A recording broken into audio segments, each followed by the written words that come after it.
Okay, what? What is going on? Why are you two yelling at each other?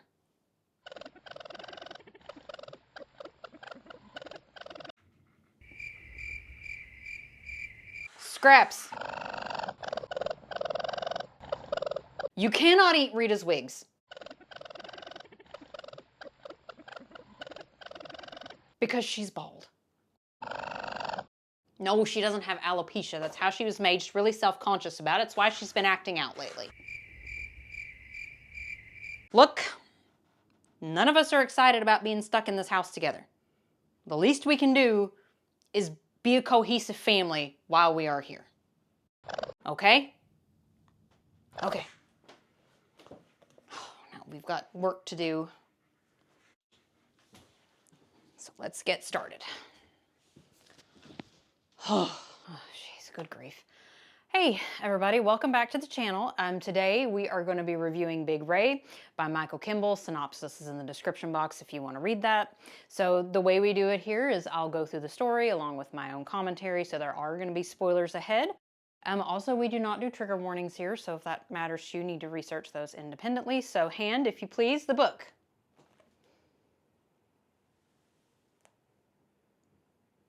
I've got it. Oh,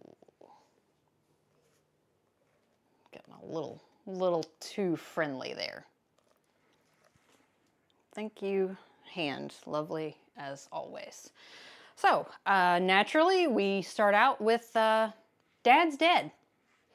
Our narrator said it was strange that he didn't get a call from him on his birthday because that's something that Ray usually did, or in the days leading up to the birthday.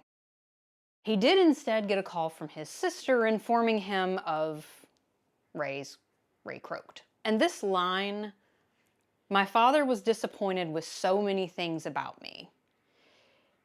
If I read one more book about family trauma, I'm quitting." Now, we also don't get any names here. This reads very much like a diary, so perhaps this was just supposed to be meant for the narrator and no one else. Our narrator starts out talking about his past and how his mama started out with a man they did not even know his name. It was most likely what they called a country marriage. I, of course, did not Google that, so I don't know what that means.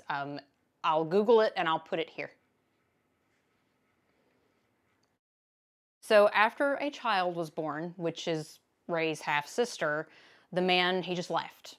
Was gone for days. And he comes back to their little house out in the country with this strange woman and a sheriff.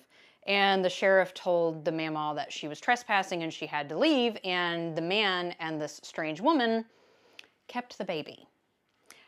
If this is true, I think that that man was legally married to this other woman and they basically used Ray's mama to make a baby for them and then took her child away, and that is a very heartbreaking thought.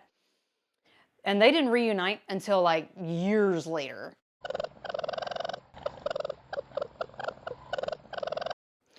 We don't live in the country because when we bought this house, we had different plans. None of my plans included any of you.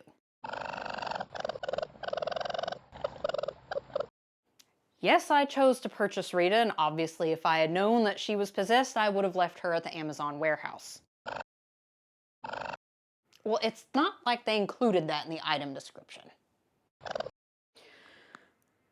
Anyway, so from what our narrator says, that story did seem to be a little unbelievable and may not have exactly been the truth. It was agreed that something bad had happened, but no one was really sure what it was, so they just accepted this version as the truth. And the mama's life, they said, was very confusing and incomplete, and the narrator says she passed something of that on to my father. Y'all ain't got it in me to deal with all this, so we'll just keep it moving. It also looks like story fabrication kind of runs in the family. Ray says that he was born premature and he might not make it. He said his mother wouldn't let anyone hold him for like the first few months of his life. And we have our narrator, whose name we still don't know yet, said that objectively that wasn't true because his father's birth weight was listed as 6 pounds 12 ounces on his birth certificate, which according to the Oracle is a little less than the average birth weight in 1939, which was 7 to 7.5 pounds, but 6 pounds 12 ounces is hardly a premature birth weight. The narrator says it's difficult to imagine being a person without a father, but he's also relieved that Ray is dead. The narrator says that his father's family grew up poor. They farmed their own food, bought what they could from the money earned by the papa doing odd jobs. And this food insecurity was the reason that Ray was breastfed until he was 6 years old. I am not a mother. I know next to nothing about babies, but that seems a little old to still be breastfeeding. I don't know. If I'm wrong, tell me in the comments. And the narrator does feel a little guilty because evidently Ray had been dead. They estimated like about 5 days before anyone found him. And the reason that he was found is because his landlord went up there because he hadn't paid his rent, and they just kind of found him dead in the floor, which I was expecting him to be like on a couch because our book cover here was just based on the cover art, was expecting him to be at least in a chair or on the couch. Book covers are very, very important because something that I have noticed, book covers are kind of all looking the same. At least when I was growing up, there was a whole lot of variance. And I know there are certain things for certain genres that are very on trend, and this is just me. This is just my opinion. For what that's worth, you can tell me if I'm wrong in the comments. If I see a whole bunch of books that all look the same, I'm not going to pick any of them up. Again, that's just me. That's just my opinion. I'm allowed to have one of those. Anyway, so there was no evidence of foul play. Ray was only 63. If I had to guess, probably something heart-related. And so the narrator is going through his father's things and kind of cleaning some stuff out. And he found some teacher notes on some of Ray's old report cards, and the grades get worse and worse and worse as Ray gets older. And the teacher notes are saying that he's capable of doing better, and whatever reason, the narrator mentions specifically he got a C in citizenship. How does one get a C in that? We had that when I was in kindergarten. I mean, I got an A. And I'm also starting to feel relief that Ray is dead. I'm not going to repeat the story with the kittens, but the narrator didn't believe Ray's version, and frankly, neither do I. And something very concerning that the narrator found in Ray's things is this picture of a group of young boys swimming, some of them undressed. The narrator assumes one of them has to be Ray because why else would he have that picture, but Ray couldn't actually swim. And the events in this are not really in order, so there's going to be some jumping around. So the narrator is talking now about flying home from Michigan to go to his dad's funeral and kind of help the mom get all of the affairs in order. And he talked about getting a Mars bar out of the vending machine, and it tasted stale, but he ate it anyway. And then after he looked at the wrapper, he noticed that it was expired. That is a whole nother level of disappointment, because when I used to work at Walmart, I wanted a pack of those little Hostess powdered donuts.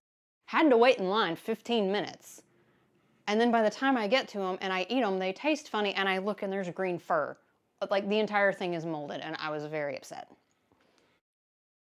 So anyway, he gets to Michigan and he's having dinner with his mother and his sister, and the mom talks about how poorly Ray was doing, and the narrator says he thinks that was an attempt to make them feel better about having a dead father.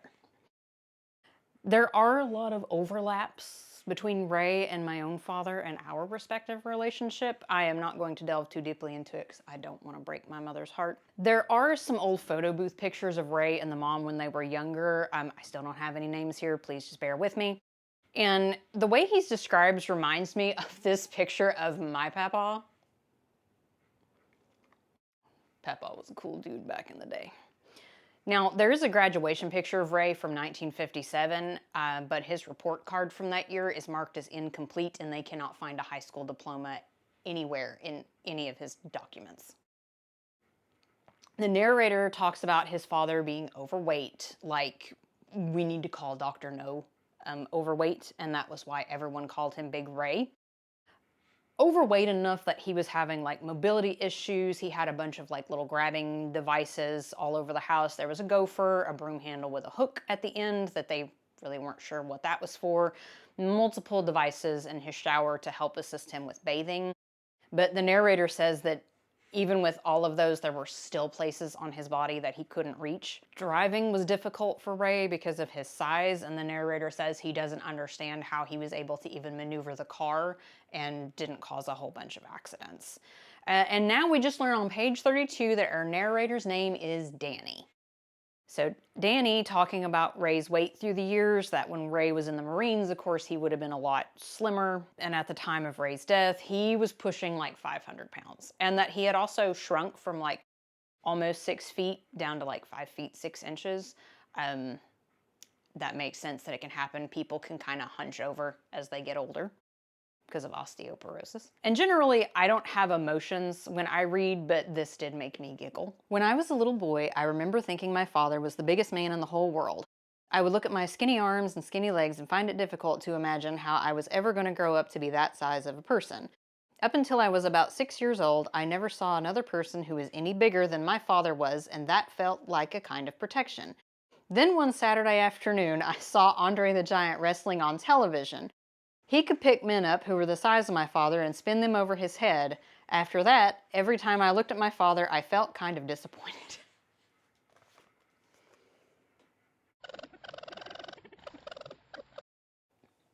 I'd like to body slam you. Danny tells us about some things that he did that his dad got upset with him over, and there are some similarities. He gives us a list of non-issues that would cause Ray to get mad at Danny. Mowing the lawn in the wrong direction. How Danny combed his hair for looking out the window. Not the looking out the window, but once I cleaned the stove wrong because of how I was spraying the cleaner. And we had a full-on fight over how I combed my hair once. And to this day, I still don't know how you comb your hair wrong. I said we were going to be confronting some stuff in this one. And the line, when my father was home, I often had no idea what to do or say, like same. There were also some instances of physical abuse. Now, that was not ever something that I experienced. And I do wonder if Danny's sister got any of this, or was Danny singled out, because it is not uncommon for abusers to single out one child, and it's called Cinderella phenomenon. Because my sister got a totally different version of him than I did. It doesn't definitively say Ray's cause of death, but he did have heart and kidney problems along with type 2 diabetes plus the obesity. And the officer that made the notification said that he suspected it might be something heart-related, and that would be fairly easy to glean just based on his size. His death certificate does list the cause of death as coronary atherosclerosis. And I work in the medical field. I should be able to pronounce these words, but here's the fun fact. We can't say this stuff either. Which is basically clogged arteries. But the state didn't do an autopsy, so that's debatable in my opinion.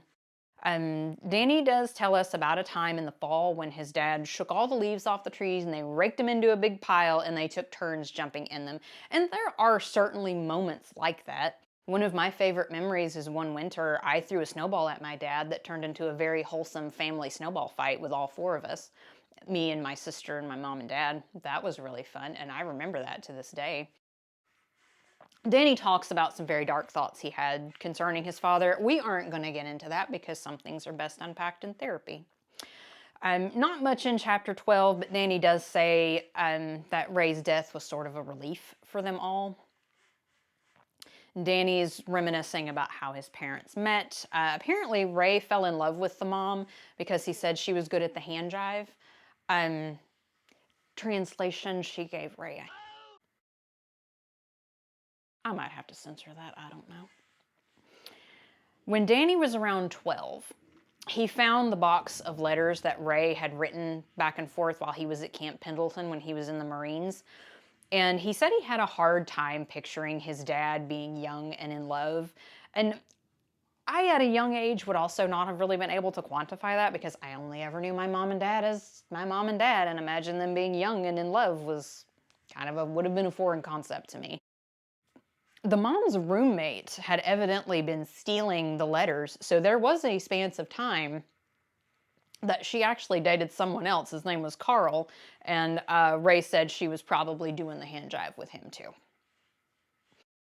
Ray also had sleep apnea, and as a result, he would sleep a lot.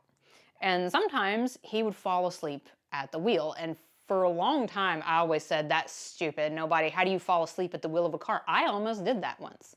We had been camping, and I started to veer off, and thank God my then boyfriend, now husband, was in the car with me and shouted at me to wake me up, but I literally fell asleep at the wheel, so it's very easy to happen.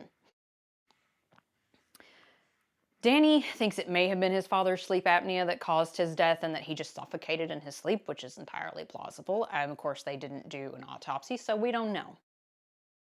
So Danny and his sister are in their father's apartment cleaning out, and the first thing that is noticeable is the smell. So you've got decomp, the body odor, and just Ray's genuine uncleanliness from just not being able to clean himself properly. And there is also a stain on the carpet and on the couch where he started to break down. So the sister, whose name we still don't know, put a sheet over it because Danny was having a hard time getting past it. And so they're cleaning out, and almost everything is getting thrown away. Ray's smell permeated into everything.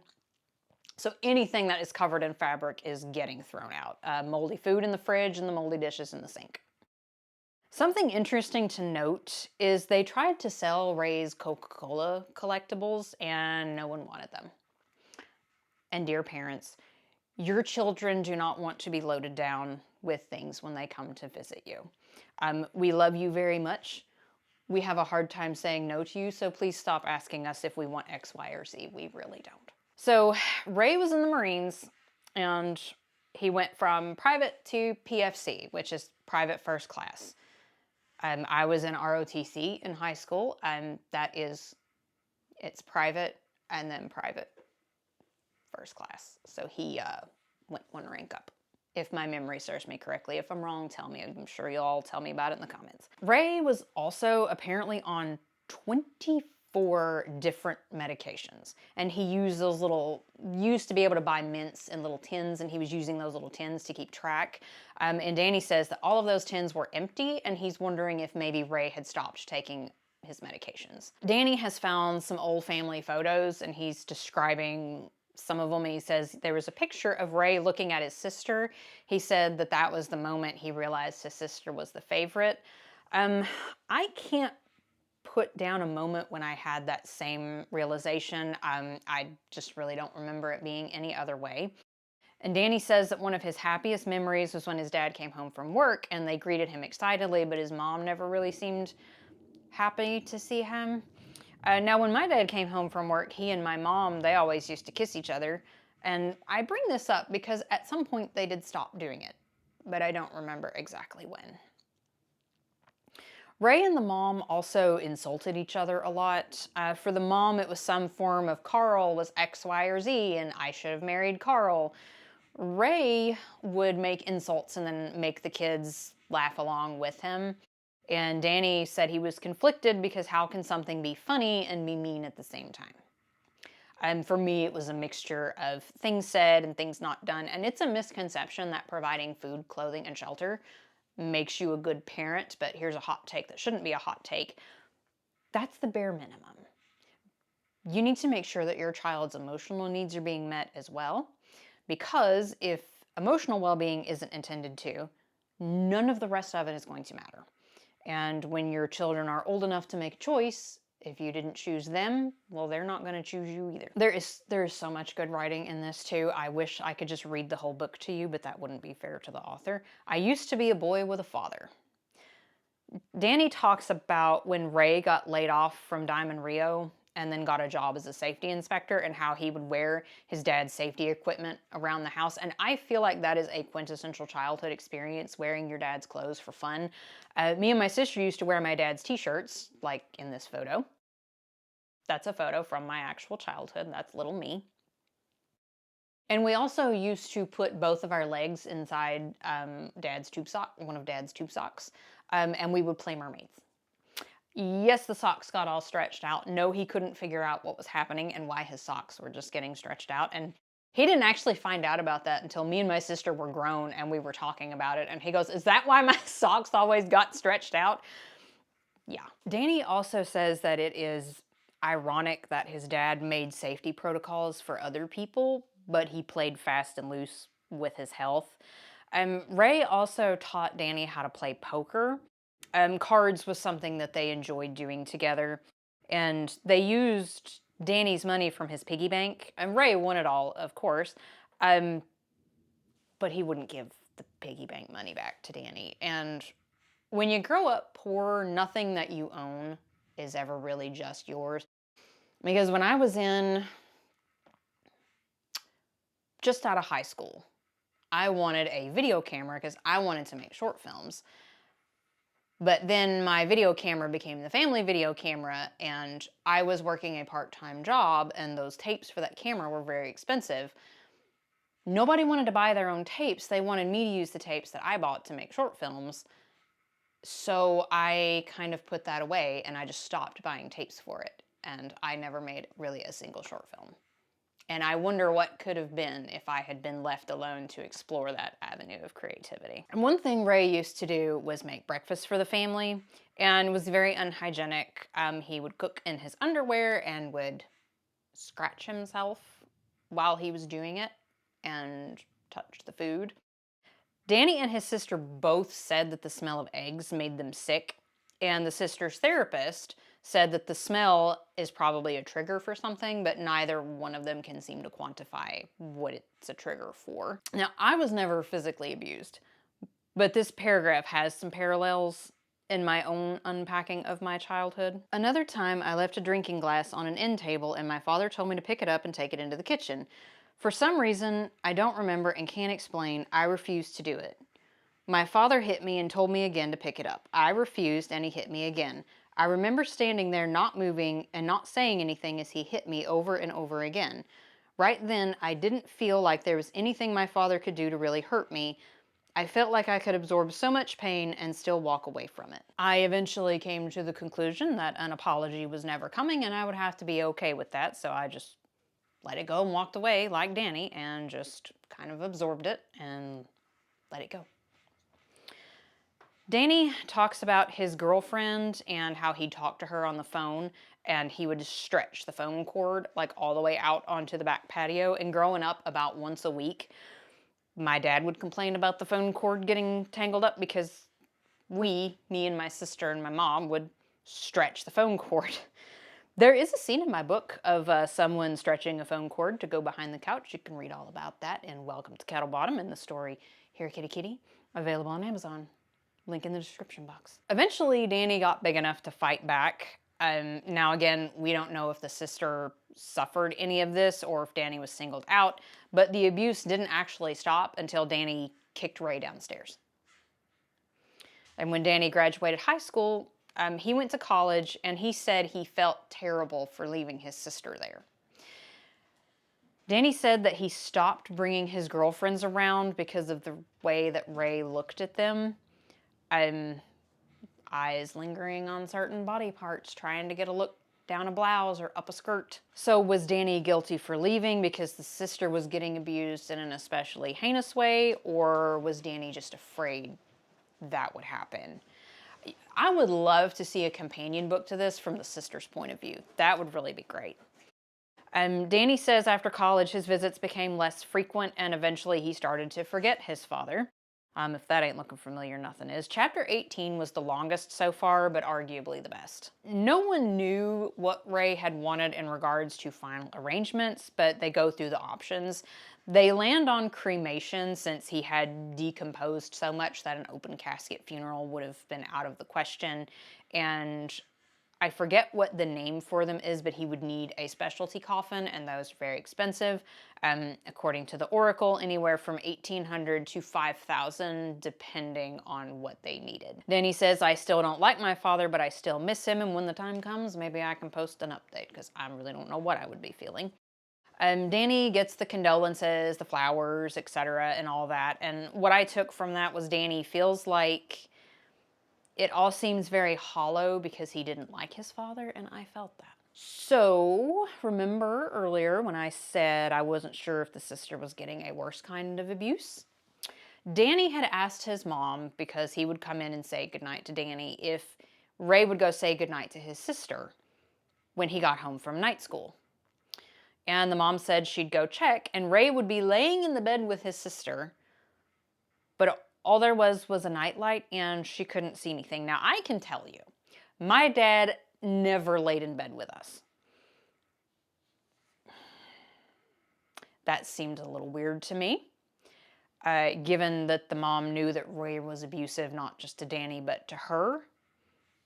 And the very next paragraph, the sister said she didn't remember her dad coming in to kiss her goodnight, and the mom had fears that Ray had done something terrible to her.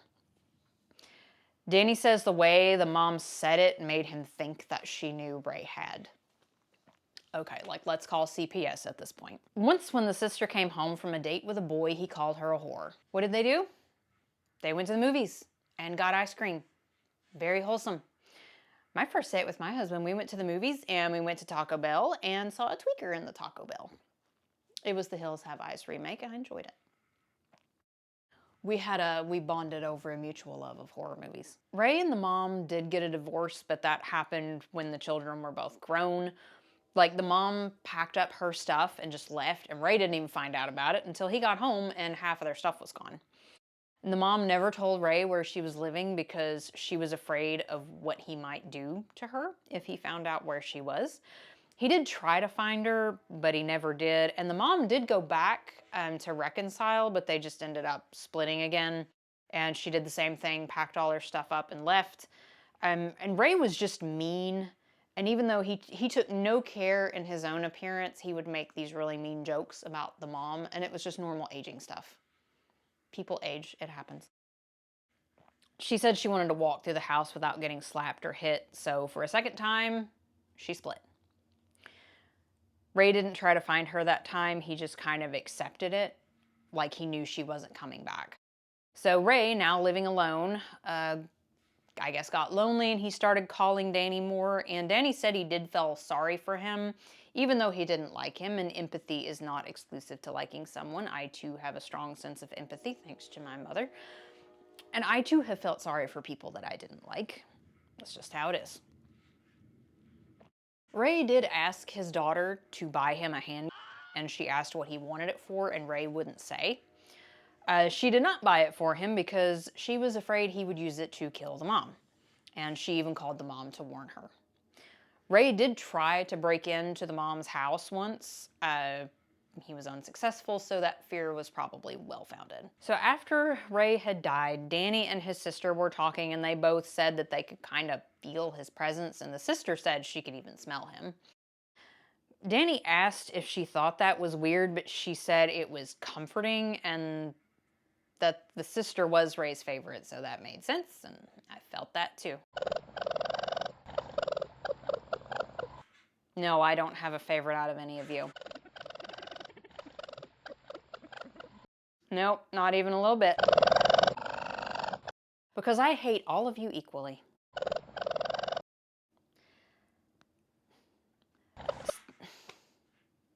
Some of this dialogue, I feel like the author was looking into my own heart and putting down my jumbled feelings into words.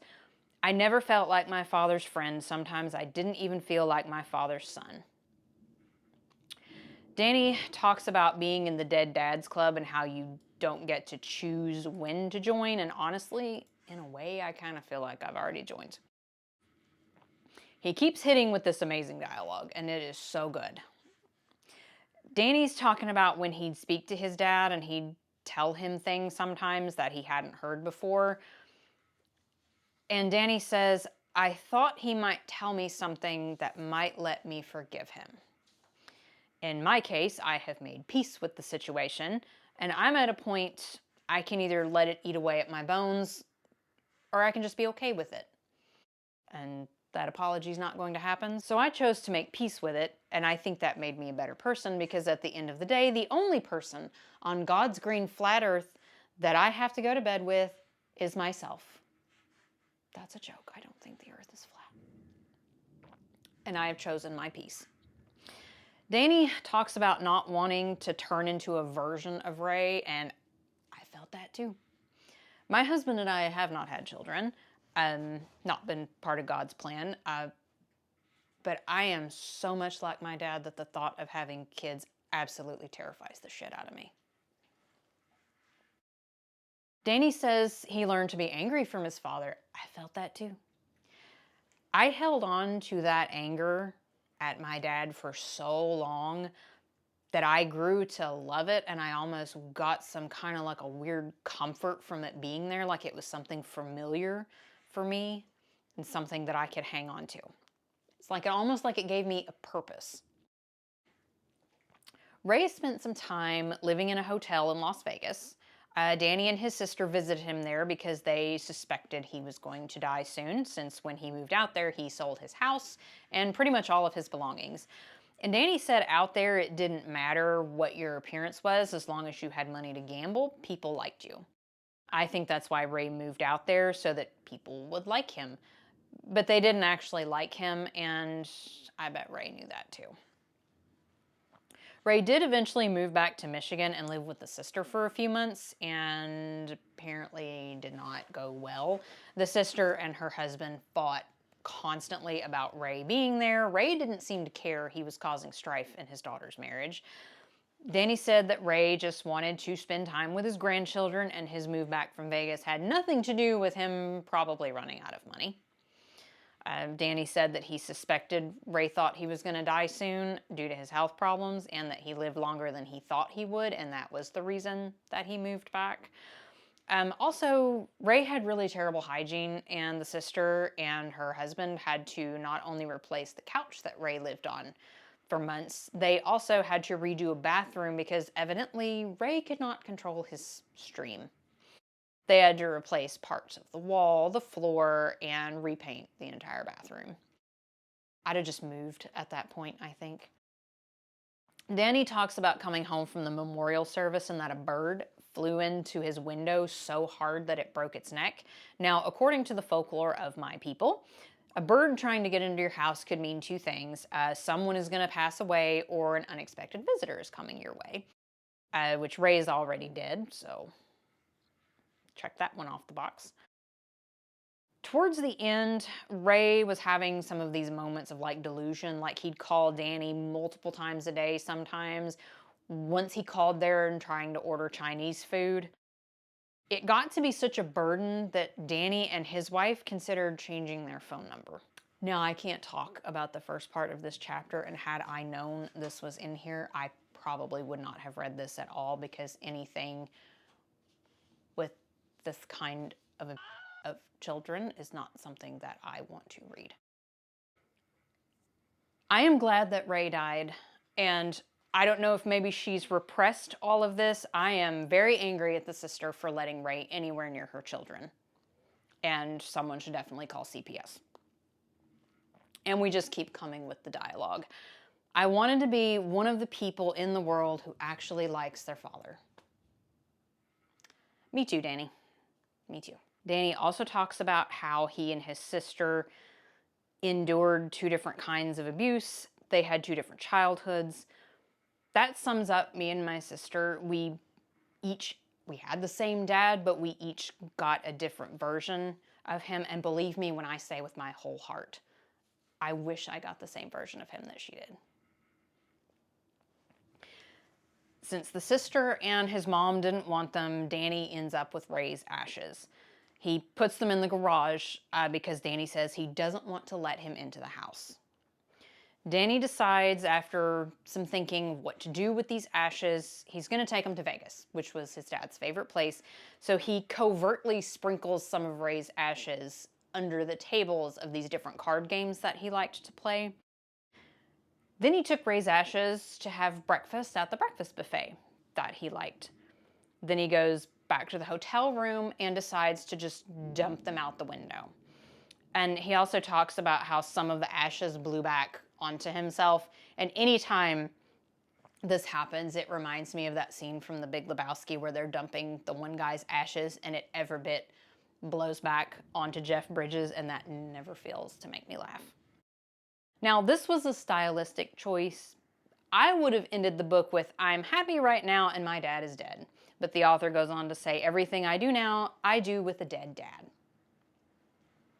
And that is Big Ray by Michael Kimball. And if you are ready to confront your unresolved childhood trauma, this definitely might be the one for you. Helped me quantify a few thoughts and left me feeling seen and validated. I don't know if I'll ever love my dad, and I can't force him to love me, so here we are. But definitely worth the read. If you follow me on social media, you know that I already told you about some scripts that I found that I didn't film videos for, and I actually found two more. I found a script I wrote for Slewfoot and for Supermarket, so we're gonna add those to the pile of things that are gonna be interspersed in between the What I'm Reading Next videos. And that's all we got for you. Always remember, reviews are subjective, and the only opinion that really matters is your own. If you want to follow me on my other socials, you can find the link to all that down in the description box, including Patreon. You can also find down there the link to buy my book, and I'm going to include a link to the author's website if you want to keep in touch with them as well. And of course, you're going to want to subscribe so that you always get more of me and Scraps and all of the rest of these little critters that have invaded my life. And if you want to subscribe, hit that notification bell so you always get notified when I have a video. Comment and share, it always helps the channel grow. And that's all I got for you. Thank you all so much for being here. I love you all so much, and God bless.